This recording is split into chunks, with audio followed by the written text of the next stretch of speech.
National Socialism, as a political ideology, emphasizes nationalism, collectivism, centralized governance, and cultural or ethnic homogeneity, historically exemplified by Nazi Germany, 1919 to 1945.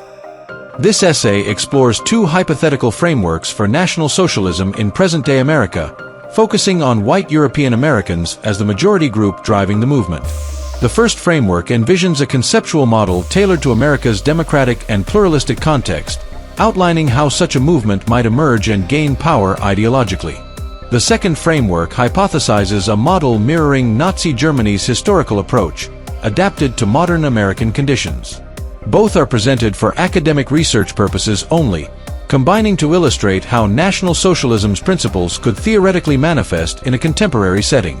The essay examines the ideological foundations, strategies for gaining and maintaining power, and structural applications, drawing on historical scholarship to ground the analysis.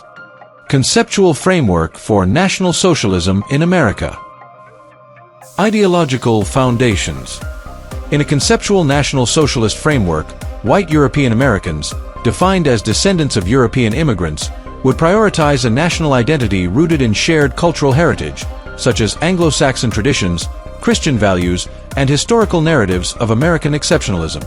The ideology would emphasize a vogue of white Americans, promoting unity over individualism or multiculturalism. Unlike historical National Socialism's racial extremism, this model might focus on cultural homogeneity, advocating preservation of Western values against perceived threats like globalization or demographic change. Economic statism would aim for self-sufficiency, with policies supporting local industries and reducing reliance on foreign trade. Authoritarian governance would manifest as a strong, centralized state, justified as necessary to protect national interests, while expansionism might take non-military forms, such as cultural influence or economic dominance. Strategies for gaining power. To emerge in America's democratic system, the movement would leverage existing political structures. It might begin as a grassroots campaign, using social media and populist rhetoric to appeal to white Americans feeling alienated by economic inequality or cultural shifts. A political party, hypothetically named the American Heritage Party, AHP, could form, emphasizing America First policies, immigration restriction, and cultural preservation. The AHP would target rural and suburban voters, capitalizing on regional strongholds to win local and state elections. Coalition building with conservative factions, such as anti-immigration or traditionalist groups, would expand influence. Media campaigns, including online platforms and alternative news outlets, would amplify narratives of national decline, positioning the AHP as a solution. Legal challenges, such as voter ID laws or gerrymandering, could be used to secure electoral advantages, while avoiding overt extremism to maintain broad appeal. Maintaining power. Once in power, the AHP would consolidate control through institutional reforms. A strong executive, elected on a populist mandate, might push for constitutional amendments to centralize authority, citing national security or economic crises. Propaganda, disseminated through state-aligned media, would reinforce cultural unity, celebrating white European American heritage while marginalizing dissenting voices as un-American. Economic policies, such as subsidies for domestic industries or tariffs on imports, would aim for autarky, appealing to workers and businesses. Cultural initiatives, like revising school curricula to emphasize Western civilization, would entrench the ideology. While avoiding Nazi-style violence, the state might use surveillance or legal measures to suppress opposition, framing them as threats to national unity. Nazi-inspired framework in America. Ideological foundations. A National Socialist framework mirroring Nazi Germany would adopt a more radical approach, closely aligning with the historical principles of ultranationalism, racial ideology, authoritarianism, economic dirigisme, and militarism. White European Americans would be cast as the Aryan equivalent, with the ideology emphasizing racial purity and supremacy over other ethnic groups. The state would prioritize a homogeneous national community, excluding minorities through legal or social measures. Governance would emulate the Führerprinzip, with a charismatic leader embodying the nation's will. Economic policies would focus on rearmament and self-sufficiency, while expansionism might involve asserting dominance over North America or reclaiming lost cultural influence. Strategies for gaining power. Drawing on Nazi Germany's rise, the movement would exploit economic and social crises, such as a hypothetical recession or cultural polarization in 2025 America.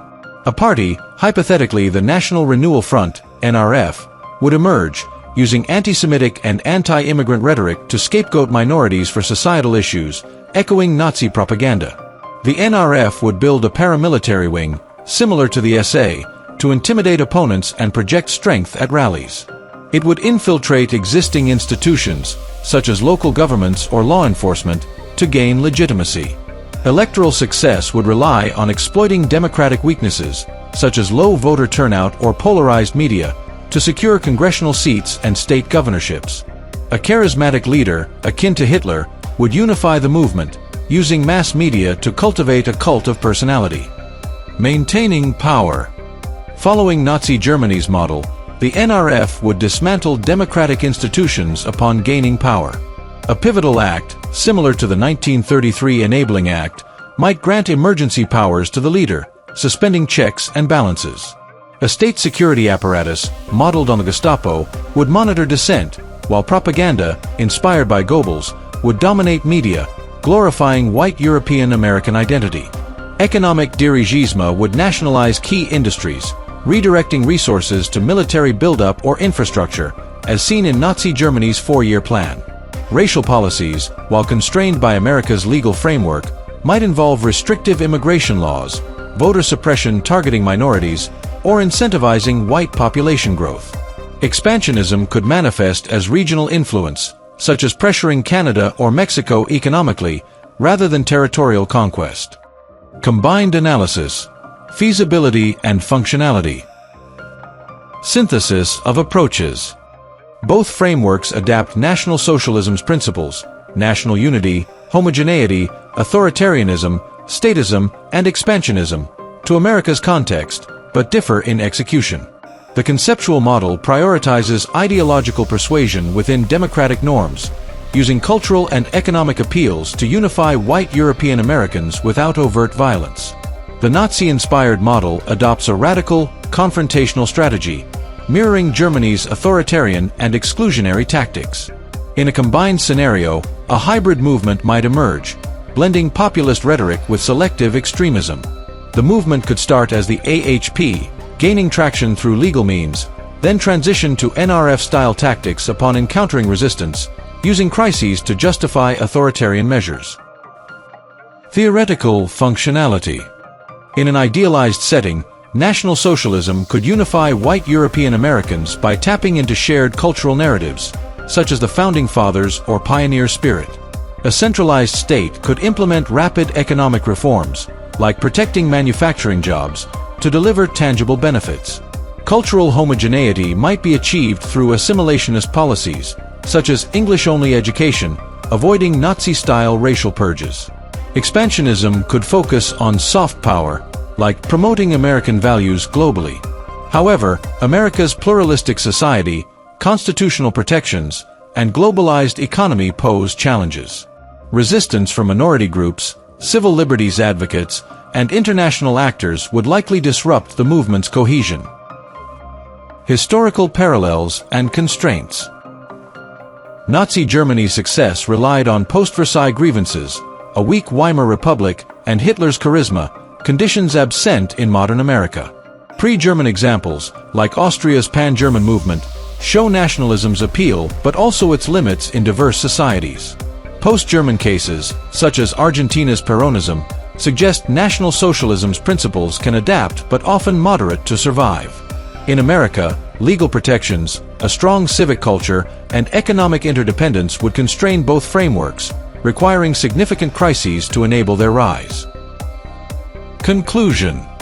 This hypothetical exploration of National Socialism in America, centered on white European Americans, illustrates two frameworks: a conceptual model leveraging democratic channels and cultural unity, and a Nazi-inspired model emulating Germany's radical tactics.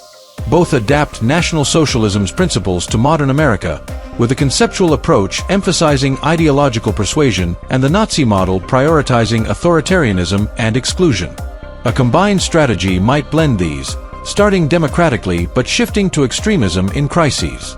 While theoretically functional in unifying a majority group and centralizing power, the frameworks face significant obstacles in America's diverse, democratic context. This analysis, grounded in historical scholarship, underscores the ideology's adaptability and limitations for academic research purposes only.